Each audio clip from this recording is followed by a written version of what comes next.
Well, quite frankly, when I started Project Y, if anybody had asked me that, do you think these children, where will they rise and where will they go?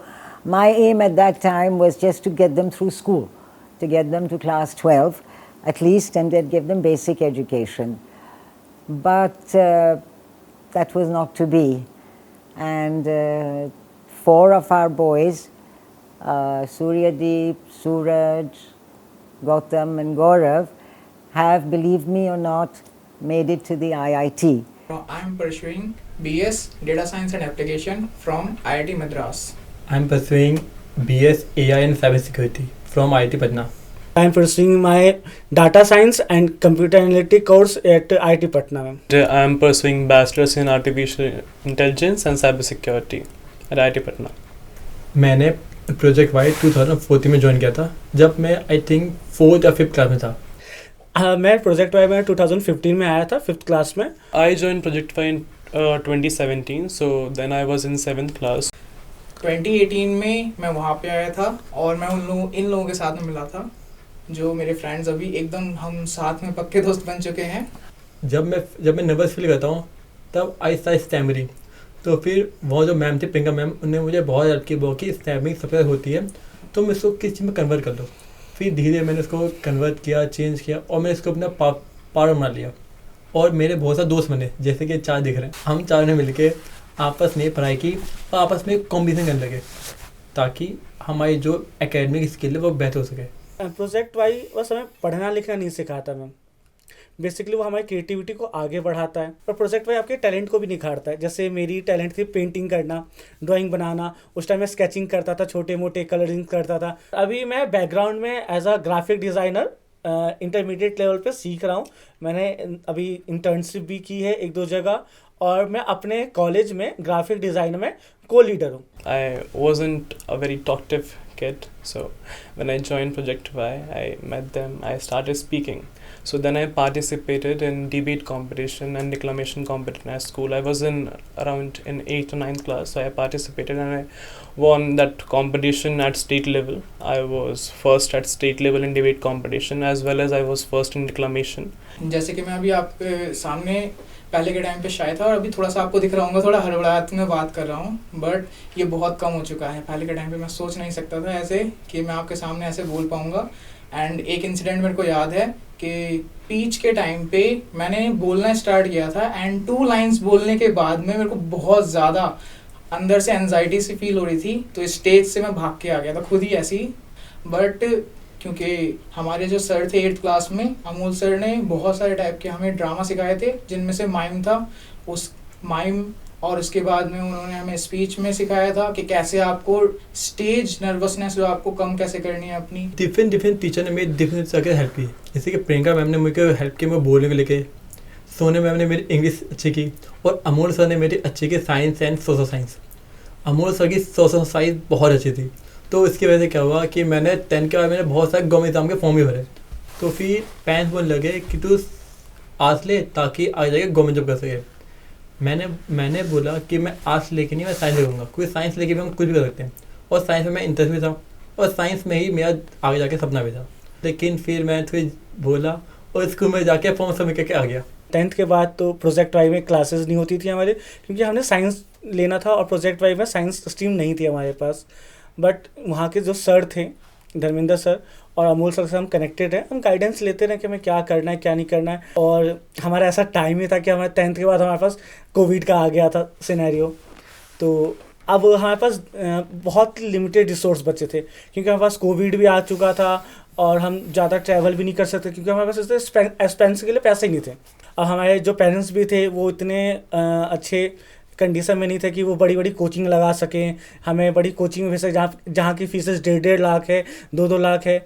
Same all the story same है कि हमने tuition लिया था, but हम manage नहीं कर पाए थे एक्सपेंसेस. उतना दूर जाना, ट्रैवलिंग एंड फीस मैनेज करना मुश्किल हो गया था. फिर हमने कोचिंग बनाने ऐसा कह दिया मिनिमल फीस में, ताकि बस हमारा एक्सपेंस में और कुछ मैटर नहीं होता. लेकिन फिर टाइम मैनेज नहीं होगा, क्योंकि सुबह कोचिंग जाना, फिर आना, फिर स्कूल जाना, फिर पढ़ाना बच्चों को, फिर रात में हमें टाइम मिलता था 2-3 घंटे. अब 2-3 घंटे में अब तुम खुद पढ़ोगे, अभी बच्चों के लिए प्रिपेयर होगे. तब मैं सोचा कि या तो पढ़ाना छोड़ देते हैं या तो पढ़ाना छोड़ देते हैं। देखिए फिर हमने सोचा कि अगर हमने पढ़ाना छोड़ दिया फिर बच्चों को क्या होगा, क्योंकि ना बिल्कुल लास्ट टाइम था, दिसंबर टाइम था, बच्चों का पेपर खराब हुआ था, और अगर हम खुद छोड़ गए फिर हमारा क्या होगा। फिर दो सिचुएसन आ गई। फिर हमने फिर थोड़ा सा सोचा और बात की। फिर मैंने देखा कि ऑनलाइन भी बहुत सारे मटेरियल पढ़ने के लिए। हमने सोचा कि चलो कोई नहीं, ऑनलाइन पढ़ते हैं, बच्चों का पेपर खत्म होगा फिर हम पढ़ाना छोड़ देंगे।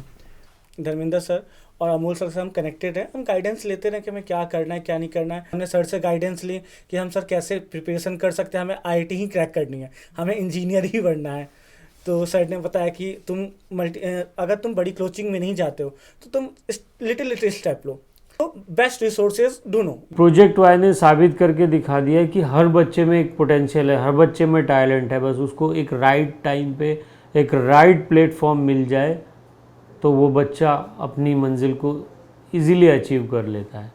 तो हमने 11th तो अच्छे से क्लियर हो गई, फिर 12th में भी थोड़ा बहुत स्ट्रगल था, लाइक मैनेज नहीं हो पा रहा था चीज़ें। ऑनलाइन क्लासेस बहुत डिफ़िकल्ट हो गई थी क्योंकि काफ़ी रिसोर्सेज नहीं थे, इंटरनेट इशू होता था, बहुत चीज़ें होती थी, क्लासेस नहीं ले पाना, या फिर जनरली मेरे पास अपना फ़ोन था नहीं तो भैया के आने का वेट करना पड़ता था कि वो आएंगे अपना फ़ोन देंगे तो मैं पढ़ पाऊँगा। मेरे फादर जो हैं वो हैंडीकैप हैं एक हाथ से, बहुत ज़्यादा प्रॉब्लम होती है उन लोगों को। हम 5 मेंबर्स के हमारी फैमिली है। 11th के एंडिंग में और 12th के स्टार्टिंग में मुझे एक बीमारी हो गई थी जिसमें मेरी किडनी में पानी भर गया था, जिसकी वजह से लगभग 6-7 मंथ जो थे मेरे वो 12th के ऐसे ही मैं स्कूल भी नहीं जा पाया था और बहुत ज़्यादा बीमार हो गया था मैं उस टाइम पे। तो हमने कोचिंग को भी लेफ़्ट किया, थोड़ा सा हमने ऑनलाइन पे ध्यान दिया, हमने यूट्यूब देखे, पीडब्ल्यू के लेक्चर्स देखे, हमने अलग अलग टीचर्स को देखा। हमारे पास उतने तो एक्सपेंसेस नहीं था कि हम 5-6 सबके लिए सेपरेट रूम ले सके, तो हम एक ही रूम में पूरी फैमिली रहती थी। काम करना, पढ़ना, मम्मी दोपहर में सीरियल लगा के बैठ रही हैं, शाम को उनकी सास बहू सीरियल नहीं छूटनी चाहिए, तो बहुत दिक्कतें आती थी हमें सेल्फ स्टडी करने में भी। फिर 12 में जब आए फिर मैं देखा कि बहुत सारे कोचिंग ना स्कॉलरशिप कराते हैं। फिर जो हमने मैंने और सूर्य ने हम दोनों एग्ज़ाम दिया और हमारा 100% स्कोप निकल गई। फिर हम तो बहुत खुश हो गए क्योंकि हमारे तक्षशिला में निकली और सी चैतन्य में निकल गई 100% स्कॉलरशिप, और फिजी में निकली थी 70% ऑलमोस्ट।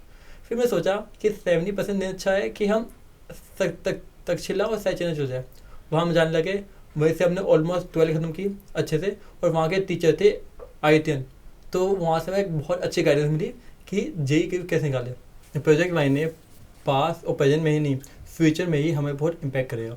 जैसे कि प्रोजेक्ट वाई के थ्रू हमने आदित्य सर और अमोल से मिले जो कि खुद एक IITian है, और हमें भी IIT में जा रहे हैं, तो हमें सर बहुत गाइडेंस करेंगे फ्यूचर लेके। वी आर वेरी प्राउड कि हम उस साल में एंटर हो रहे हैं प्रोजेक्ट वाई में, हम चारों एज अ टीचर, जो हमारे प्रोजेक्ट वाई का 25वां साल है। And I guess project Y ने इतने सालों में जो इम्पैक्ट डाला है बच्चों के ऊपर वो बहुत ही बड़ा है। Even the best of schools children don't reach the IIT. And we, with our little humble resources, down-to-earth program, could motivate these kids. Most of them came to us in the primary itself, some in class 6, some in class 7. They were very bright children themselves, but we could give them the confidence, the motivation to aim as high as they could.